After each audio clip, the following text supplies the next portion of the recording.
Good evening friends, welcome back to my channel. दोस्तों, जैसे कि कल की नोटिफिकेशन थी कि एचपी टीजीटी बैच वाइज भर्ती होने जा रही है, तो आपका क्वेश्चन था कि कौन सा बैच है हमारा। सबसे पहले बात करता हूं, जो कल पोस्टें निकली थी उसमें कमीशन की भी थी, तो टोटल पोस्टें 1762 थी। तो आपकी 862 पोस्टें जो है आपकी बैच वाइज भरी जाएंगी और बाकी जो पोस्टें हैं आपकी वो जो है कमीशन के आधार पर भरी जाएगी। तो यहाँ पर मैं आपको बैच मेंशन कर देता हूँ कि बैच कौन कौन सा है। सबसे पहले हम कौन कौन सी बात करते हैं, पोस्टों की बात करते हैं कि बैच वाइज में कितनी पोस्टें होंगी। तो देखिए, आर्ट्स की जो पोस्टें होंगी वो आपकी 481 पोस्टें होंगी और नॉन मेडल की आपकी 212 पोस्टें भरी जाएगी बैच वाइज, और 169 पोस्टें जो है आपकी मेडिकल की भरी जाएगी। ठीक है, 481 आर्ट्स की, 212 आपकी नॉन मेडिकल की और 169 आपकी मेडिकल की भरी जाएगी। ठीक है, अब आपका यहाँ पे क्वेश्चन उठता है कि टीजीटी आर्ट्स का बैच, यहाँ पर ये जनरल वालों के लिए है, ओनली फॉर जनरल।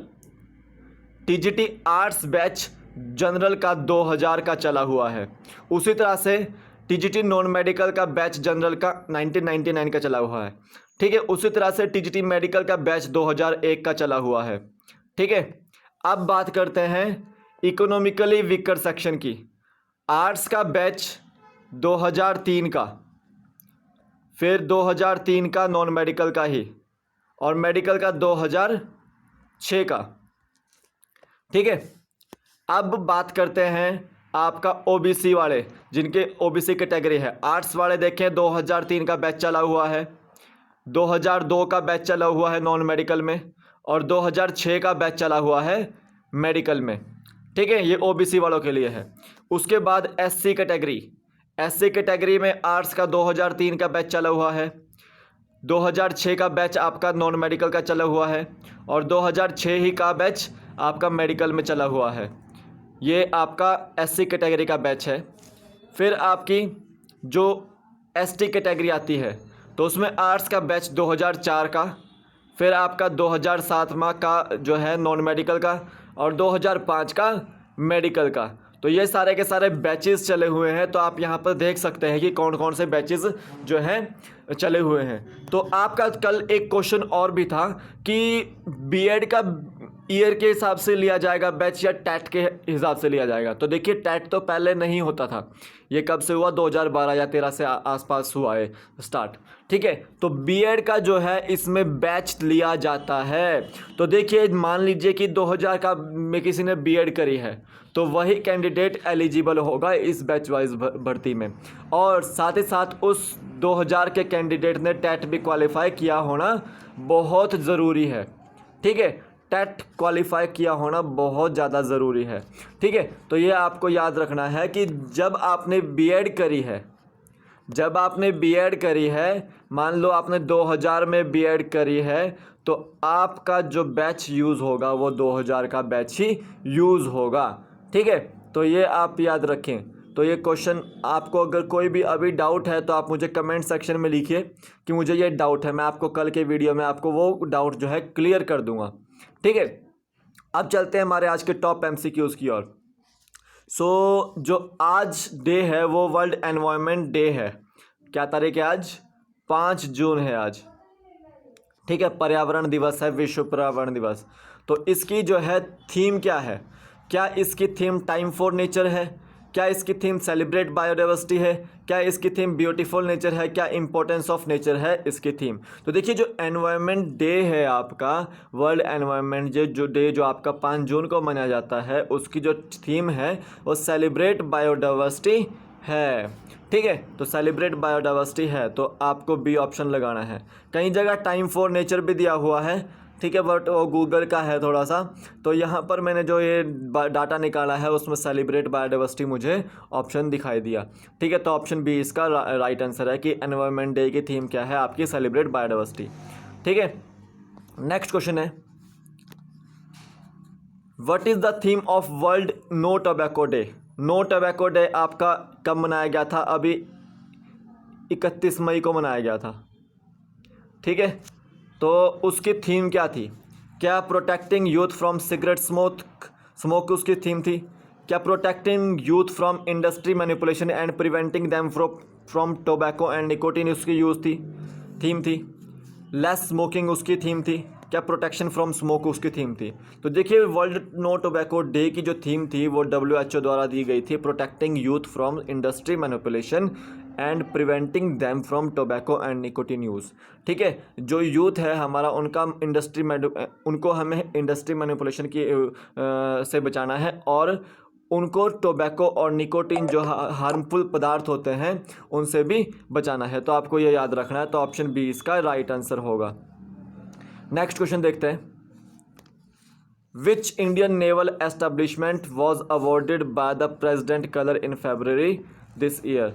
तो कौन सी इंडियन नेवल एस्टेब्लिशमेंट जो है प्रेसिडेंट कलर से नवाजी गई थी फरवरी में।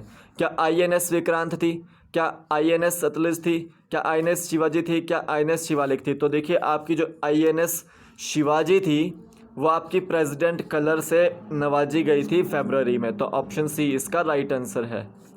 नेक्स्ट क्वेश्चन है, which South Asian country has recently declared national emergency due to massive locust attack.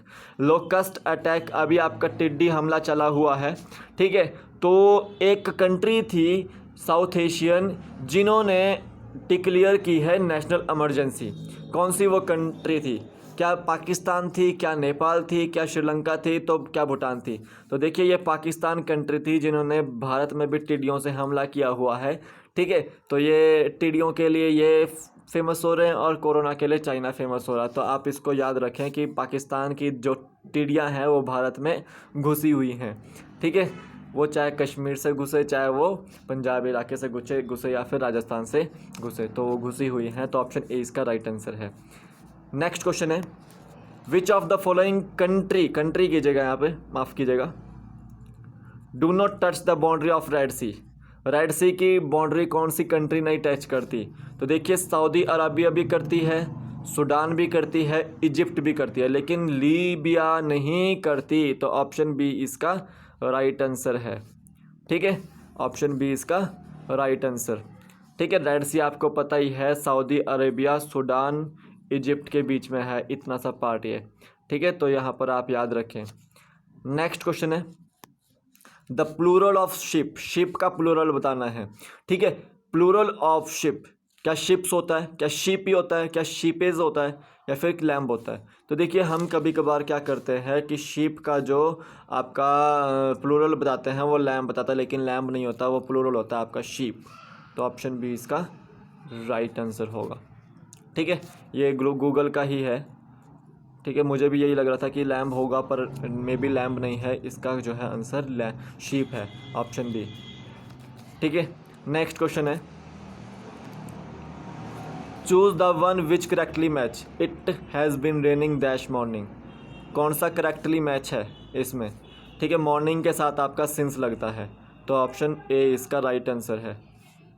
ठीक है, नेक्स्ट क्वेश्चन है, When were the first general election held in India. Bharat में सबसे पहली बार कब जनरल इलेक्शंस हुए थे। क्या 1947 में हुए थे? नहीं, क्योंकि उस समय आज़ाद हुआ था इंडिया। 1948 में भी नहीं हुए थे।